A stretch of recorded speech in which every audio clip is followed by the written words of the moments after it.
बिस्मिल्लाहिर्रहमानिर्रहीम। अस्सलाम वालेकुम। रूस के सदर व्लादिमीर पुतिन पर आलमी दबाव काम नहीं कर रहा और वो पीछे नहीं हट रहे, झुक नहीं रहे और सूरत हाल पेचीदा होती चली जा रही है। अब आप देखिए, जैसे जैसे जंग आगे बढ़ रही है, कशीदगी बढ़ रही है और कई और ममालिक इसमें शामिल होते चले जा रहे हैं। अब स्वीडन और फिनलैंड की एंट्री हो गई है और स्वीडन ने बहुत सख्त एहतजाज किया, कहा है कि जी जिस तरह से रूस के तैयारों ने, जंगी तैयारों ने स्वीडन पर परवाज़ करना शुरू कर दी है, ये हमें थ्रेट किया जा रहा है और ये हमारे लिए नाकाबिल बर्दाश्त है। अब माजी में जो रूस के उस तरह खिलाफ नहीं थे या कोल्ड वॉर के दौर में अमेरिका के साथ नहीं थे, अब वो मुल्क भी नेटो में शामिल होना चाह रहे हैं। तुर्की का अब इसमें किरदार मज़ीद बढ़ता चला जा रहा है और तुर्की और रूस आमने सामने आते चले जा रहे हैं। ये एक अजीबो-गरीब सूरत हाल बन चुकी है और आप देखिए कि व्लादिमीर पुतिन का गुस्सा कितना ज़्यादा बढ़ गया है और वो कह रहे हैं कि मगरिब के बयानी को हम दफन कर देंगे, इनको छोड़ेंगे नहीं। किस तरह से इन्होंने रूस मुखालिफ बयानियां बनाया है। अब पुतिन को गुस्सा इस बात का है कि आप देख लीजिए, तमाम मीडिया में इस वक्त सिर्फ और सिर्फ यूक्रेन की बात हो रही है। यूक्रेन के सदर की प्रेस कॉन्फ्रेंसेस लंबी घंटों की दिखाई जा रही हैं, उनके बयान चल रहे हैं, लेकिन रूस का मौक़िफ़ आपको कहीं नज़र नहीं आएगा, कहीं रूस की बात नहीं होगी।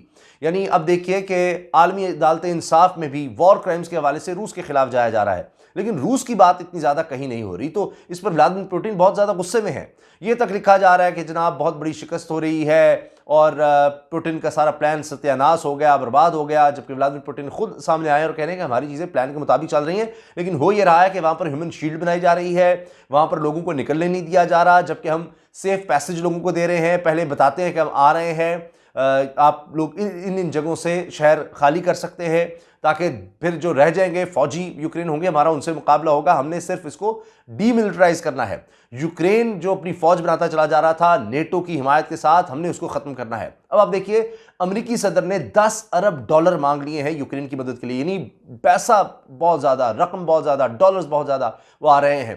तो रूस इस पर बड़ा सख्त नाराज़ हो रहा है। अब हुआ क्या, कई ममालिक जनाब वेपन्स दे रहे हैं, उसमें स्वीडन भी शामिल हो गया। स्वीडन ने 500 एंटी टैंक वेपन्स का कहा, इसके अलावा दीगर असलहे का कहा। स्वीडन ने खुद ऐलान किया, पहले खुद ऐलान किया कि जी हम जा रहे हैं, हम वेपन्स दे रहे हैं, और उसके बाद क्या हुआ कि ज़ाहिर है रूस गुस्से में आया। रूस ने बदला लेने के लिए जनाब अपने जो जंगी तैयारे हैं उनकी परवाज़ शुरू कर दी स्वीडन पर, और अब स्वीडन कह रहा है कि जी ये तो हमारे लिए नाकाबिल बर्दाश्त है, हम छोड़ेंगे नहीं। अब दोनों, स्वीडन और फिनलैंड, ये दोनों हमसाया ममालिक हैं रूस के, और ये माजी में जब कोल्ड वॉर का एरा रहा है, अब तो ये उससे भी आगे चीज़ बढ़ गई है, कोल्ड वॉर से, सर्द जंग से मामला आगे बढ़ गया है।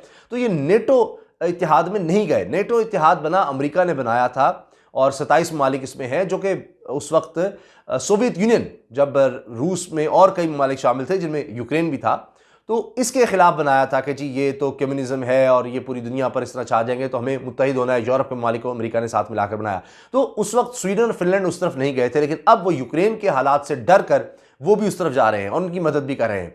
लेकिन सबसे ज़्यादा हैरानी की जो बात है वो नज़र आ रही है तुर्की की, क्योंकि सबसे ज़्यादा नुकसान जो रूस की फ़ौज को पहुँचा है वो तुर्की के जंगी ड्रोन्स के ज़रिए पहुँचा है, और तुर्की अब इनकी सप्लाई यूक्रेन को बढ़ा रहा है। खुद यूक्रेन के वज़ीर दिफा ने इस चीज़ का ऐलान किया है कि जी हमें और मिसाइल्स भी मिल रहे हैं और टर्किश ड्रोन्स भी मज़ीद आ रहे हैं।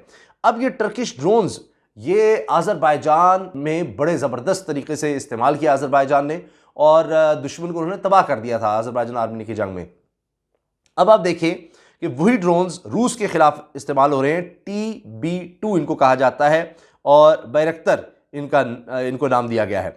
अब ये बैरक्तर ड्रोन्स का मज़ीद आना और तुर्की की तरफ से आना, ये रूस के लिए बड़ी तशवीश की बात है कि तुर्की ही उसके खिलाफ किस तरह जा रहा है। वही तुर्की जो S-400 लेता है मिसाइल डिफेंस सिस्टम रूस से, और अमेरिका की नाराज़गी मोल लेता है। अब इस मामले में तुर्की के बयानात रूस के लिए कुछ अच्छे नहीं आ रहे। हत्ता कि यूक्रेन के कहने पर, यूक्रेन की दरख्वास्त पर रूस के खिलाफ ही कहेंगे, क्योंकि तुर्की ने एक 90 साल पुराने माहदे पर अमल दरामद शुरू कर दिया, जो समंदरी हदूद, यानी आप समझें कि जहाँ पर कंट्रोल तुर्की का है, वहाँ से उसने मना कर दिया जी ना यूक्रेन ना रूस, इनके जंगी जहाज़ यहाँ से नहीं गुजर सकते, इस्तेमाल नहीं हो सकती, ये हमारे समंदर हैं, तुर्की ने कह दिया।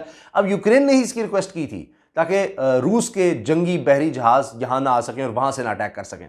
यह भी तुर्की ने किया है। तुर्की अब अपने फैसले इस तरह के ले रहा है, कहीं उसने अमेरिका को नाराज़ किया, اب وہ روس کے خلاف بھی آ رہا ہے۔ S-400 سسٹم جو میزائل ڈیفنس سسٹم ہے، لیٹسٹ ہے، وہ ترکی نے لیا جب امریکہ اس سے ناراض ہو گیا کہ جی روس سے کیوں لے رہے ہو، اس میں آگے بڑھے۔ ان کی بلکہ جو ڈیل تھی لیٹسٹ طیاروں کی وہ بھی خراب ہوئی، لیکن بہرحال اب اس سے ترکی بھی نہیں پیچھے ہٹ رہا۔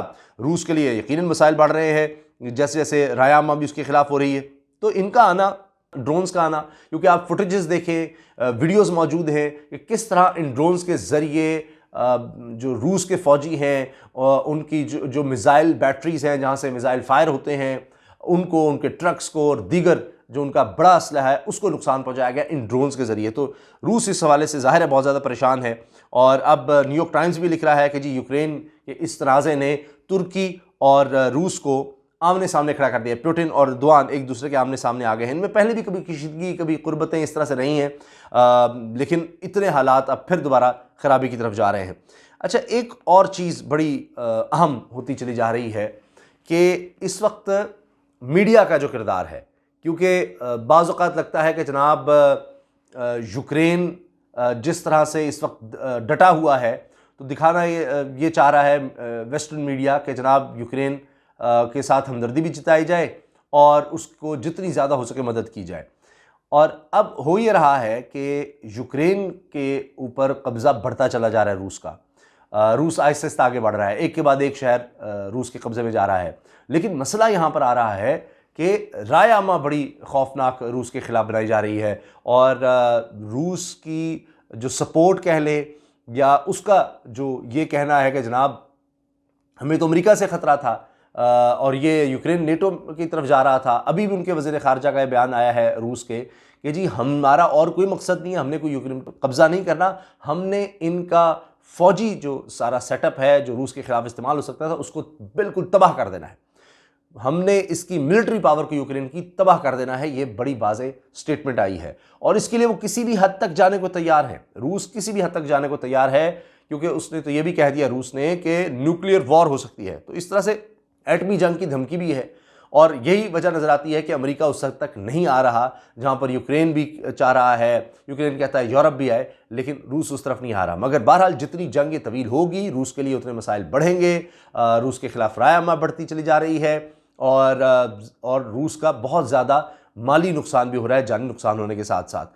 لیکن ایسا نہیں ہے کہ ولادیمیر پوٹن جو ہیں وہ پیچھے ہٹ جائیں گے۔ ان کے بارے میں جتنے لوگ جانتے ہیں وہ کہتے ہیں کہ اگر اس طرح سے ان کو دیوار سے لگایا جاتا ہے یا جو مسائل ان کو آ رہے ہیں تو اس سے اور زیادہ وہ غصے میں آ کر اگریسو ہوں گے اور زیادہ خطرناک اسلحے کا استعمال شروع کر دیں گے۔ تو یہ بھی ایک چیز ہے۔ تو یہ تازہ ترین صورتحال ہے کہ اب اس جنگ میں سویڈن بھی ایسے لگ رہا ہے کہ شامل ہو رہا ہے، اور پہل آپ یہ بھی دیکھیے کہ سویڈن نے کی ہے، اسلحہ یوکرین کو سویڈن نے دیا، سویڈن نے آغاز کیا اس چیز کا، اور اب جناب روس پیچھے نہیں ہٹ رہا۔ وہ بات کہ جنہوں نے کہا کہ بھئی ہم تباہی پھیلا دیں گے، ولادیمیر پوٹن نے کہا تھا کہ جو بیچ میں آیا، تو اب سویڈن یا کوئی اور ملک بیچ میں آتا ہے تو پھر وہ کہہ رہے ہیں کہ ہم بھی اپنی جنگی تیارے بھی پھر اس طرح بھیج دیں گے۔ ان کو یہ ڈر ہے کہ یوکرین کے بعد ہماری باری نہ آ جائے، جبکہ روس کہتا ہے کہ ہمارا کچھ ایسا مقصد نہیں ہے۔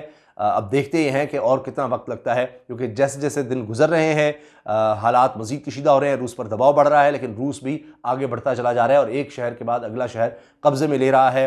مذاکرات والا معاملہ الگ چل رہا ہے، کبھی یوکرین کے صدر کہتے ہیں ولادیمیر پوٹن مجھ سے براہ راست بات کر لیں، لیکن اس کے بھی کوئی امکانات نظر نہیں آتے۔